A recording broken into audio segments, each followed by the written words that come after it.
because that's just the Leeds way. It just never goes right. Go into this as the underdog, and I think that will suit us. I'm more confident about it being Norwich than, yes, probably Southampton. Really, we should be competing near the top end of the table. Welcome back to the Sportsman, and today we've got a Championship playoff semi-final preview for you. I'm joined by Jack Reeve from Talk Norwich City. Jack, how are you getting on? Yeah, very well, thank you. Yeah, glad to be in a playoff discussion. I think if you'd have said that to me 5 months ago, I wouldn't have believed you. So yeah, grateful to be here. Thanks very much. And Tasha and Sean from All Leeds TV. I'm sure there's a few nerves on your side as well. Yeah, I'm not like Jack. I wish we wanted a playoff conversation at the minute, but unfortunately, this is where we are. So this is what we have to do now.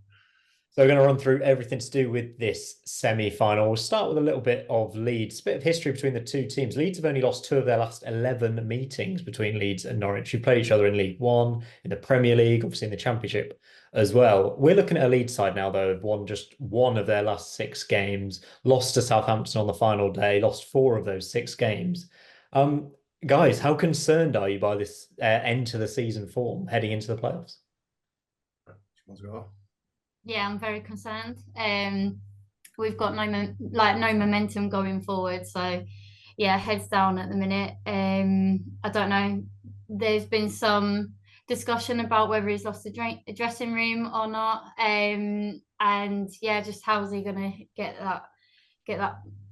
I think a lot of it is you look at it. Obviously, we had that great run from Christmas onwards. You know, we were 17 points behind Leicester. And we had that record. We were going for the record, I think, in Championship wins on the bounce of 13. And then it would actually Huddersfield who put a stop to that. We had a 1-1 draw with them. And I think the next game, we play Leicester? And we were very, very lucky. 3-1. We beat Leicester 3-1. But if I'm being honest, Leicester should have been outside by probably maybe 4 or 5 in that game. And I think since then, it seems to have just been a downward slope. Then we had the international break. And I think since then it's just been, I think it's 8 points from 8 games, which is like averaging a point a game. That's not form that's going to get you promoted. And I think that's what the concern is. As I said at the start of the season, because of all the turmoil that Leeds United were going through, all the players leaving, and they were obviously they had this silly thing put in their contract that they could leave if they were relegated. And Leeds United were in complete turmoil, and you have to respect what Daniel Farke did. He completely turned it around. He started from scratch again with Leeds United.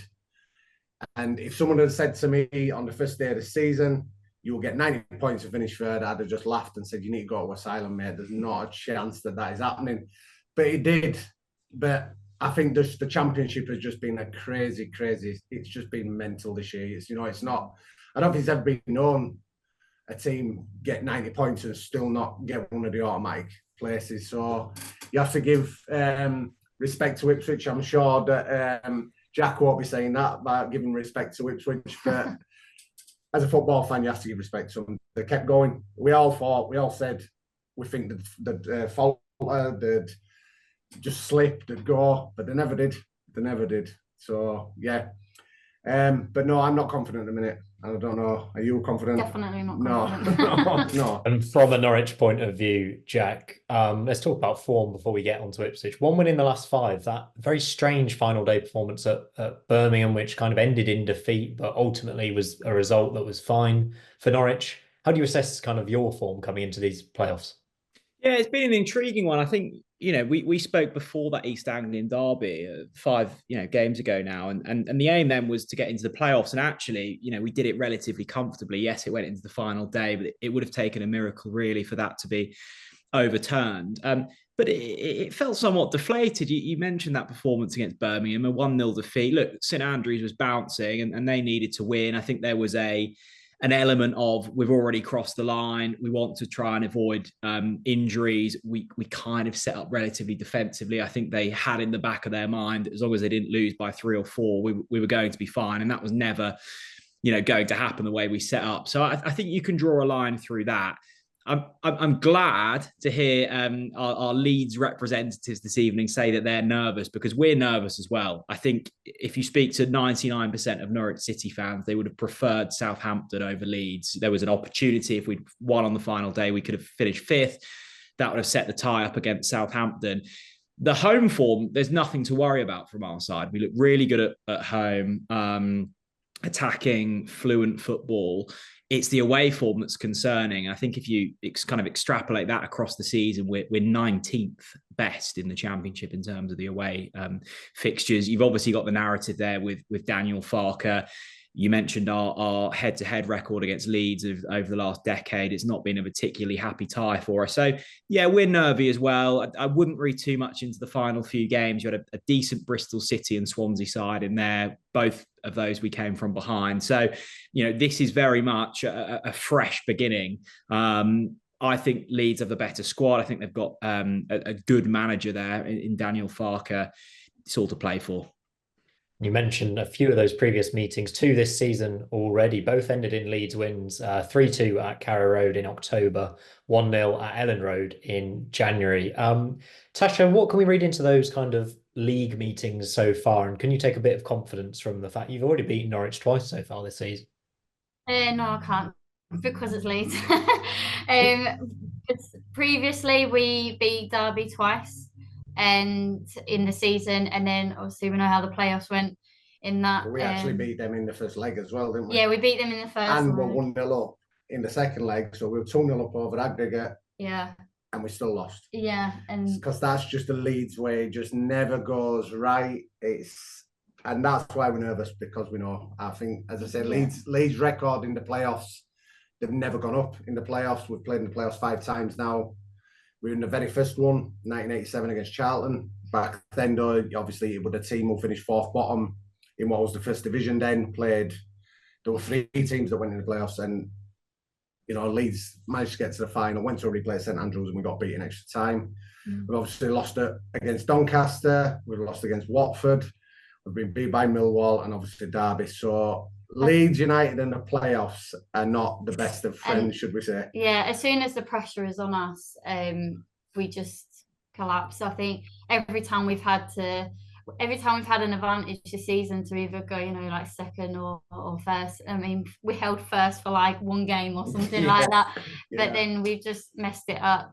And Leeds have fallen apart and all that. The famous song. So I don't. Well, actually, everyone seemed to be singing this weekend, didn't they? Leeds are falling apart again. No matter what ground you're at, they were all singing it. It's. I don't take great confidence, but I am more confident about it being Norwich than probably Southampton that have done the double over us. But so we have got a possibility, but still not great confidence. And Jack, you mentioned that Leeds, you'd rather been playing Southampton at this stage. Is that because of these 2 league games? They've beaten you twice already? Yeah, potentially. I think also, I mean, I know that the form of Leeds, but I still think it's a quality side. I've watched a lot of Southampton this season. I think they were beatable both home and away. I'm not too concerned about this first leg. It's the return fixture at Ellen Road which concerns me. The game against Leeds, the 3-2 at Carrow Road, was a fascinating one, and it almost started our kind of mid-season fall. We were 2-0 up in that. We should have seen that one home. Lost 3-2. The game at Ellen Road, 1-0. We went toe-to-toe for sort of half an hour, but that was a strange time. We were missing Josh Sargent. There was injuries in the squad. David Wagner had really lost the crowd at that stage, and things have turned since then. I've just got this feeling, that the whole Leeds are falling apart thing is very popular up there. Along come Norwich is what we say. And I've just got this horrible feeling, Daniel Farke comes back to haunt us. But what I would say is, there was expectation on Leeds to go back up this season. And there wasn't necessarily that with Norwich. And even, halfway through the season, we weren't expecting to get playoffs. So the pressure is on Leeds. We will go into this as the underdog, and I think that will suit us. For sure. And I want to talk in a bit more general sense now in terms of how important it is to get promoted for both sides this season. Leeds, will start with you because I think it's probably far more important you go up this season. What does it look like this summer if Leeds are still in the Championship, if you lose in the semi-final or in the final? Well, I mean, you could talk about, obviously, talk about Crescencio Somerville. He's won the Championship Player of the Year. I wouldn't imagine that he'd be at Leeds United next year if we obviously do not get promoted. I think there could actually be a chance that even if we got promoted, he may not be here. You've got Jorginho Rutter. I mean, you've obviously the keeper, Ilya Melier, which you would say that that'd be the pickings for some players. Obviously, we've got Joe Rodon, who's on loan. I can't imagine him staying. He's actually stated he will not stay. He wants to be obviously a Premier League player. He will go back to Tottenham. And it'd feel like it's another rebuilding summer. It'd feel like that Daniel Farke has to try and do it again and try and find a couple of players that'll fit his system and how he wants them to play. But yeah, it is worrying. It is worrying because I do think we would lose a lot of quality players. I do. You've also got the situation where, if I'm not wrong, you loaned out quite a lot of players when you got relegated. Is that because of clauses in their contracts? What would be the situation with them? Would it be a case of just trying to get them off the books? I think that is what we have heard. I do think that a lot of the loan players who actually have gone up to other clubs, the club that they have gone to have actually turned around and they're not interested in signing them. So we are going to end up getting a lot of players come back that are going to probably, what you would say, a surplus to requirements. You know, they weren't really good enough the first time round. Yeah. And their attitudes. And attitudes and things like that. It wasn't what you would expect of the player putting a Leeds United jersey on. And I think you could see that when, obviously, in the Premier League relegation season. So I don't think a lot of Leeds United fans would welcome them back either, because they just left us, you know, when we were, you know, in the mire, you know, and things were really, really, really bad, and they just left us, didn't they? Yeah, and I don't think so. Like the likes of Jack Harrison and stuff, where it's not been great after either, with his mum saying stuff and things like that. Yeah, like it's not great. A lot of social media things have been said as well. So yeah, I think they've a lot of the players have made enemies. Would you say with the fans, which is probably one of the worst things you can do at Leeds United, because they don't forget. they do not forget. No, they don't forget in a hurry. Sounds like it could be a bit of a sticky summer if you don't get promoted. Jack, obviously a lot less pressure on Norwich coming into this season. I think many had them in mid-table. A complete bonus, really, if you go up and keep building, is it, if you stay in the Championship?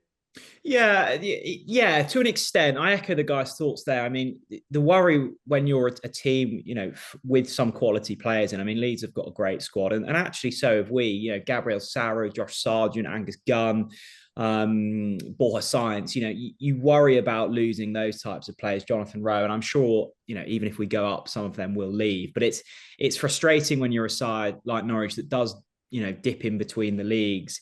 You start to develop a player, or you'll pick up, you know, some clever scouting and pick someone up on a good deal, and then, you know, someone comes in and snaps them up. Although we were expected to probably finish mid-table, you know, this is a side. I think we've got the fourth highest wage bill in the division. Like there's been cash, you know, pumped into this side, and really we should be competing near the top end of the table. The problem is, and look, Leeds fans will have this to an extent as well. You almost know that, you know, the journey to get to the Premier League is far more fun than being in the Premier League, and you know, we've felt the scars more than most. You know, we've been bouncing between the Premier League and the Championship for the past decade, and maybe when we got promoted in, say, 2011, and I know we had some great clashes against Leeds in that season, there was an opportunity to go up, not spend too much cash, and still compete. That doesn't feel realistic now. You know, you've only got to look at Nottingham Forest, who've pumped hundreds of millions of pounds into that squad to realistically be hovering near the bottom of the table. Yes, Luton have given it a bit of a go this season, but that's only because of points deductions to either side. So, yes, of course we want to be promoted. Like, we'd be stupid to say we wouldn't, but you know that the prize at the end of it is actually quite a traumatic experience, and you know, we will keep you know, dancing with that devil for the coming years, I think. I was going to move on to that. As the perennial, I think, yo-yo club in the Premier League and the Championship with that title, I think you're the most relegations from the Premier League. How do you see it changing if you do get over the line in the playoffs? Can you see it changing? Is there going to be any extra money to spend, or is it just going to be another case of struggling in the Premier League and coming back down? Well, you've got that difficult balance. I think you either go all out and you spend, £100+ million, or you just don't spend any at all. You've got that grey area of, we've gone up before, spent 30-40 million, doesn't really get you anywhere. You then get relegated. It leaves you with players on, big contracts that realistically don't want to be playing championship football. We've got some new investors, American investors in the shape of the Atanasios, and over the coming years, will be majority shareholders and buy Delia and Michael Wynne-Jones out of their shares. So we are looking to move forwards, and that does, present a new kind of era for the football club. The whole, you do have to be careful what you wish for. Norwich City are a community club. We've been self-funding for the majority of the last 20 years under the kind of reign of Delia Smith. That will change. The Americans that are coming in, yes, clearly know their staff, that they own a couple of baseball teams, Milwaukee Brewers, the most notable. Will they put up cash? I don't think they're going to be, they're going to be expecting a return. So I think it's going to be a shrewd investment as opposed to just pumping cash into us. I think ultimately, for us to be able to compete, and Leeds and Southampton and Leicester, whoever go up from the Championship, it's going to take the Premier League changing. It's not really up to us. It's down to kind of legislation from the governing bodies, and whether that happens, I'm not sure. I think we're already too far down that line for significant change to occur. So look, there may well be a bit of cash in the pot to spend, but I don't think it's going to make too much of a drop in the ocean. Jack, I'll stick with you for one more question. Excuse me. There's a bunch of guys up the road who have done something quite spectacular this season, as Sean already touched upon. Ipswich Town obviously promoted to the Premier League, back-to-back promotions, which is something Norwich did themselves, of course. How much does Ipswich going up affect your promotion desire to have that East Anglian derby in the Premier League and keep going that unbeaten record you've got against them? I was preparing myself to, having to praise Daniel Farke, and now I'm having to praise Ipswich Town as well. Look, it will be really fascinating to see how they get on in the Premier League. They are, riding away. I've said publicly, I really respect Kieran McKenna. I think he's a fantastic head coach. I do wonder if that momentum will continue. We've seen so many teams go up playing this fluid, progressive style of football, and you get burnt after a while once teams kind of figure out how you play. Look, best of luck to Ipswich Town. I hope that they're doing it the right way, you feel, and I can only applaud that. But we've been here before, and I don't want to kind of stomp on their party. They should enjoy their moment, but I suspect it's going to end in relegation. And look, who are we to kind of sneer at that? But yeah, the funny thing is, our unbeaten run against them continues, and they were really poor at Carrow Road. We were expecting that to be the moment when they beat us. They were awful. So we can at least hold on to that. But Kieran McKenna is a top head coach, and I do worry for their squad, I think, in the Premier League.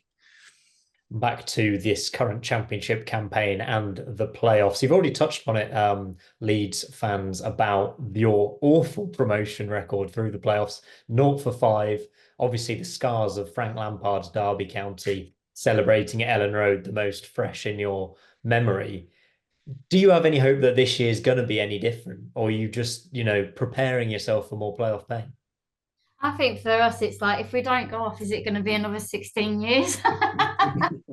I'm just worried about that, I think. But no, well, of course, we're hopeful to go up. But like you said, when you're there, it's not as great as it's made out to be. And you do get a few thrashings that we've seen. As Jack just said there, and I think for ourselves, we had that 16 years of trying to get up.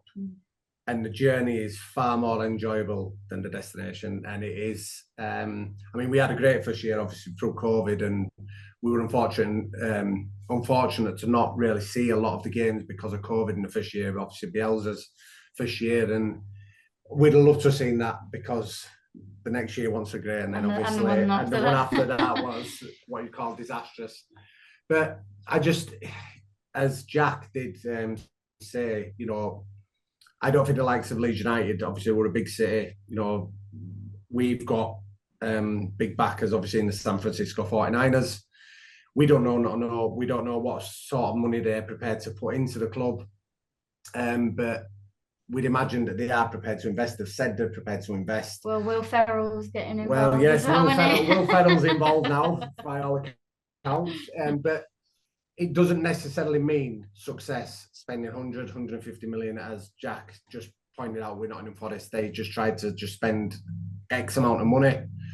Obviously, they've had points deductions. I would also say that Farke has recruited well. He's recruited very, very well. He has. So he wouldn't just spend it on anyone. No. I think he would.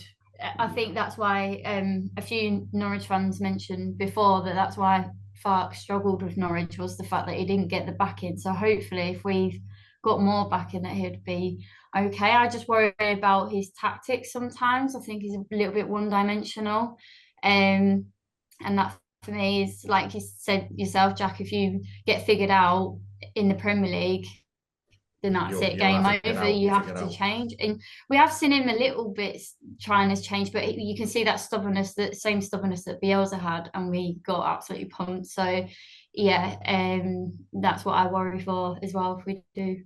Sure. But yeah, of course you always want your team to win, and you want us to do well in the playoffs and just get a bit of positivity around the city and everything again as well, because it just feels a bit meh in a minute.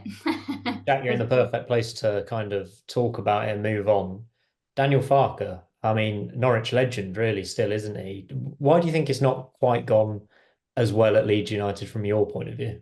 Well, I'm so glad the guy, they were basically speaking my thoughts from a couple of seasons ago. And I'm so glad that other people are seeing what I saw, because, 2 championship winning campaigns, and 2 very different championship winning campaigns for that Norwich side. The second one, we were expected to win the league, and we had Emi Buendia and Timu Pukki, and it was just a brilliant squad.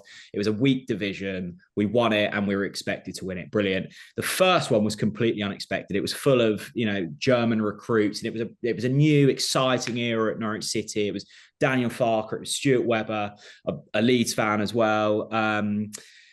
Just combining, masterminding this incredible campaign. But both times when we went to the Premier League, and yes, he wasn't necessarily backed, certainly not the first time. The second time he was, and we did spend money, and also the signings that didn't necessarily work out were Daniel Farke signings. So he has to take a bit of responsibility for that.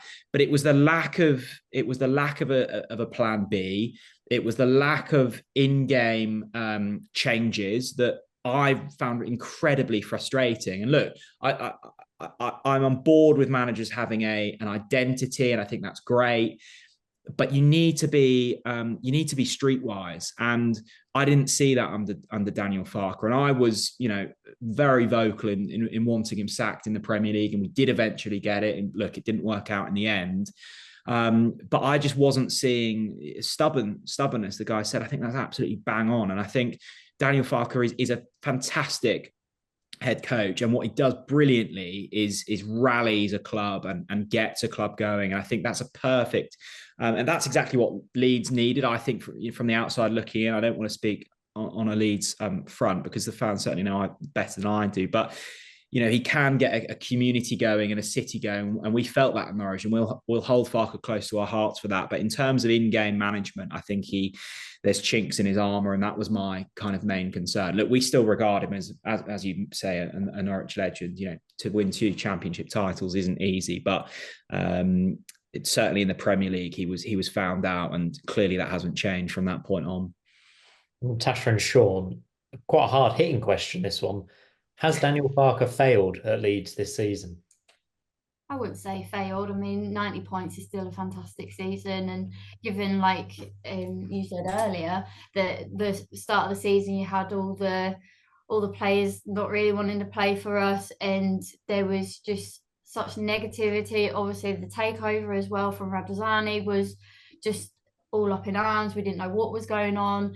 It was a very confusing time, and we've seen how other managers performed under that and failed massively and just crashed. Whereas Farke, it doesn't seem to have bothered him. And I would say as well, you know, the situation like with Willie Nonto, he said, no, you're not going, and you're sorting your attitude out. And I think that worked really well. Yeah, I'd say that showed great man management from Farke, because obviously Willie Nonto was in upheaval. As I said, I think Willie Nonto, and I think that's how the game is today. Willie Nonto is only a young lad, and he was advised very, very badly by the agent that he had. And Daniel Farke seemed to get a grip of that. Yeah, and I'd say, sorry, as well, what Jack said about rallying people together. I think so many people just got sick of like Jesse Marsh and his sort of way. The less said about him, the better, I think. Yeah, whereas I think people have took to Farke.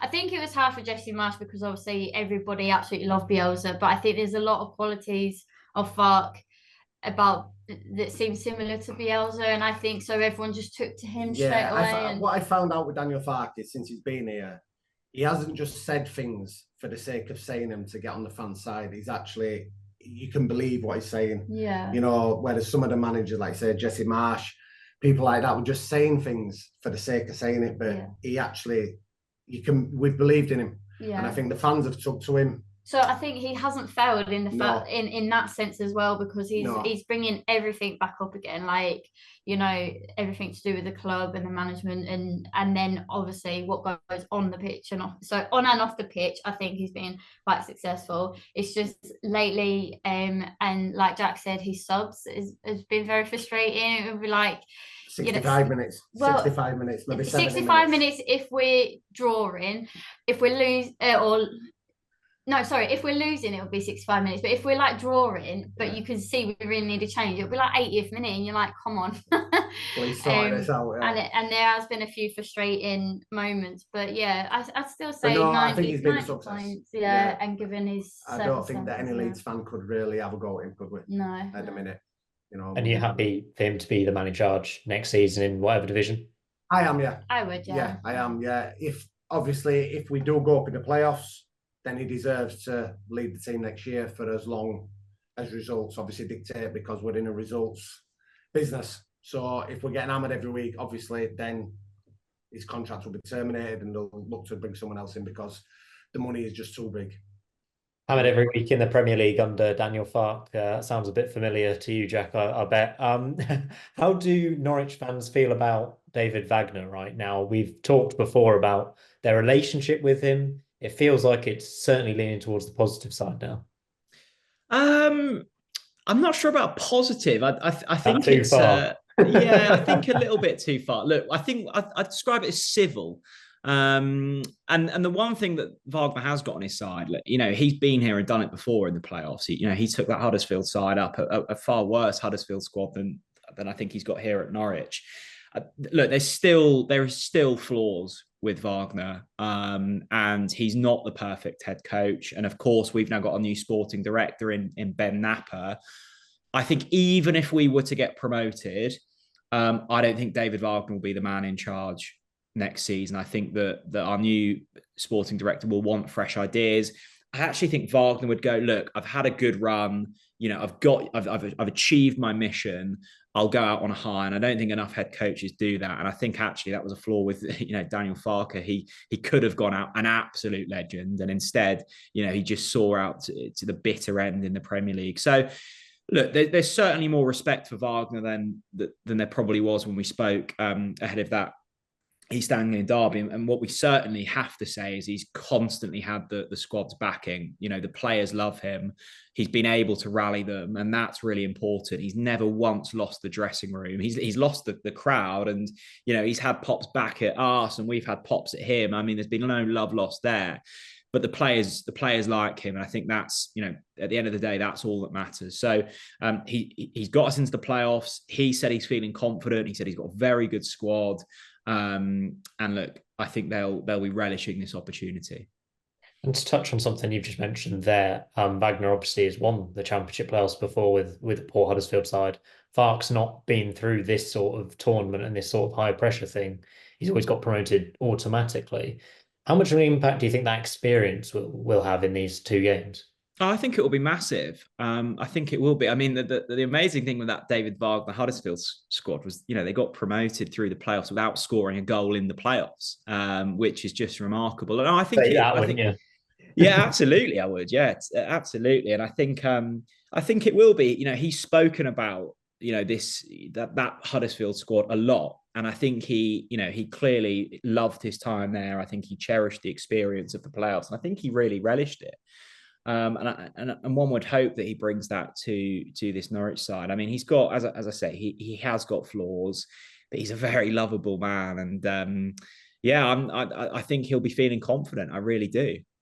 We've got a statistic for both of you here. Since the second tier rebrand to the Championship back in 2004, the team finishing third has won promotion to the Premier League via the playoffs almost 50% of the time. So that's Leeds in this case. 9 out of 19 times the team finishing third has got promoted. Given the kind of points difference, I think it was 17 points between Leeds and Norwich by the end of the season. Tasha, are you happy to be travelling to Carrow Road first and then bring them back to Elland Road? Or are you kind of still a bit wary of that Derby County game? Sorry, it just keeps going back into my mind every time I think about it.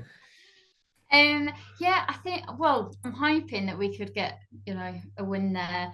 I'm hoping that with it being an away game first, is that there isn't the pressure of Leeds fans, because I think it's very tense, and it could either be a good thing or a bad thing having Leeds fans, like a lot of Leeds fans there, isn't it? It's just, there's a lot of tension, and I think that's actually why we've probably lost the last 2 home games, because of the tension there, because we just, it's a lot, isn't it? It's all about mentality, and I think I'm hoping that obviously we do get a win, and then that gives us more momentum when we come back. But been there before, got our hopes up at an away win and then crashed.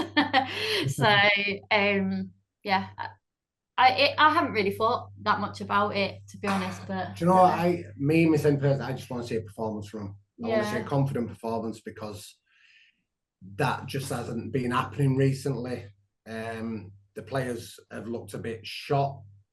I think mentally, they are struggling with the pressure of the player well, obviously not the playoffs, but that's going to come now. But still trying to get that second place. I mean, up to a couple of weeks ago, it could have been first place.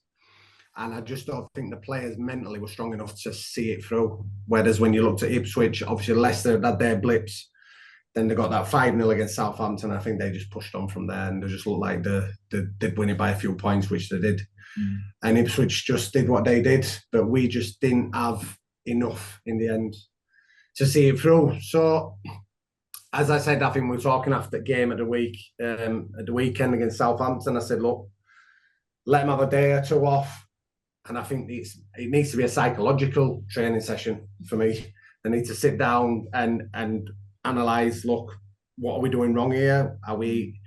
What are we not doing right? That's what it is, I think, because early in the season, they could do nothing wrong. And as I said, I looked, every time we attacked, we looked like we could score from New Year's Day onwards.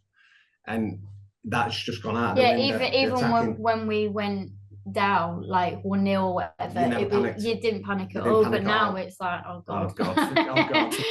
You do. There's a lot of attacking quality in both of these teams, of course. So I'll ask you both this one, which is, who are your key men that are going to get you promoted this season, and what have they done for your teams this season? Sean, start with you.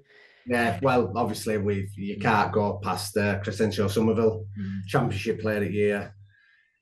Some of the goals he's got this year have been absolutely sublime. They've just been world class. Obviously he's got a bit of a name for himself now. There's a bit of attraction to him. But the one that I am going to say has been not a surprise, because us as Leeds fans we've all known about him, but Archie Gray. Archie Gray is a definite future England national. Obviously for Leeds this year, he's been played out of position. He's actually a centre midfielder, and we've been playing him at right back all year. and he has just not looked out of place. He's been fantastic, and I think he did win Young Player of a Year for us, but he has been my Player of the Year as Archie Gray. But obviously, we've got Jorginho Rutter. Now he's a bit of an enigma, should we say? If he's on form, he's untouchable because he actually does things. I don't think he actually knows how or why he's doing it. He does mad stuff, and it just happens, and he gets away with it past 3-4 men. But he's been a bit off the boil. But yeah, Somerville and Rutter are obviously the two threats, and if they're on form, then we definitely got a chance. Yeah, and we need them to get form. I doubt Dan James is back, but he would have been Dan James, yeah. And I think actually since we've not played him, we've looked even worse. We have looked a bit off, haven't we? It would have been nice to have his pace alongside Somerville. Obviously, we have Nonto, who's good, but I don't feel as confident in him as Dan James. Yeah. Feels like you've named a lot of attacking players, and I'm sure that Jack, you're probably going to do the same thing, right? Yeah, I mean, just on that Leeds attack, I think back, and I've just about healed from that afternoon at Carrow Road when we went 2-0 up. But as soon as Leeds scored that first goal, I turned around to my friend who I sit next to and went, "We've lost." I mean, it was a frightening display of attacking quality, and I must say, when I watched that Leeds performance, I thought they're going up automatically.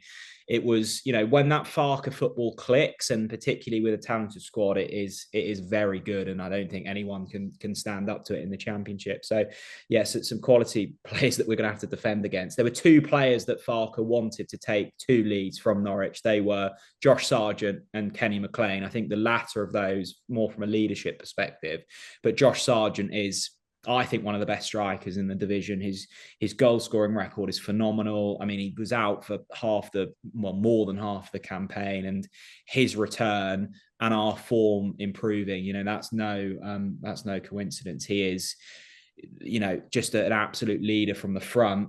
I think the player that has probably made the most headlines from our squad this season is Gabriel Sara.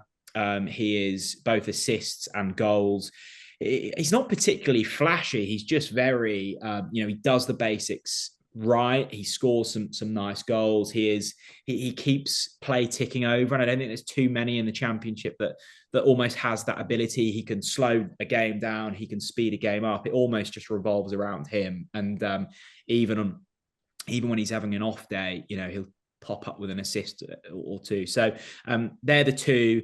The other one I suspect that a lot are thinking about is Jonathan Rowe.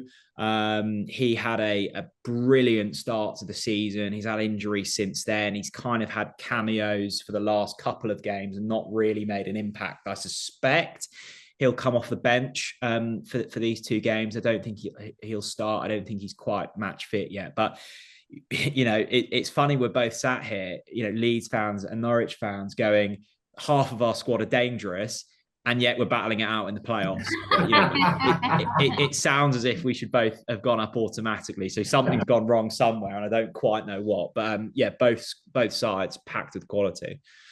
And we'll round this little podcast off. I'm hoping to speak to both of you after the first leg as well, but we'll get your predictions for this game and over both legs. Basically, I want to know who is going to Wembley. The only thing I think I can predict is goals, because the attacks on show here are two frightening attacks for Championship level. Jack, let's start with you. Well, look, we have to win the home leg to stand a chance. We have been good at home. We should have beaten Leeds at home.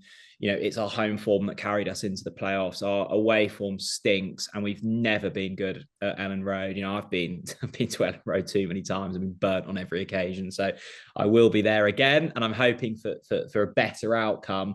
Look, I think if we can go into that second leg with a lead, we certainly don't have the best defence in the division, but there's some quality in there. I think we'll edge it.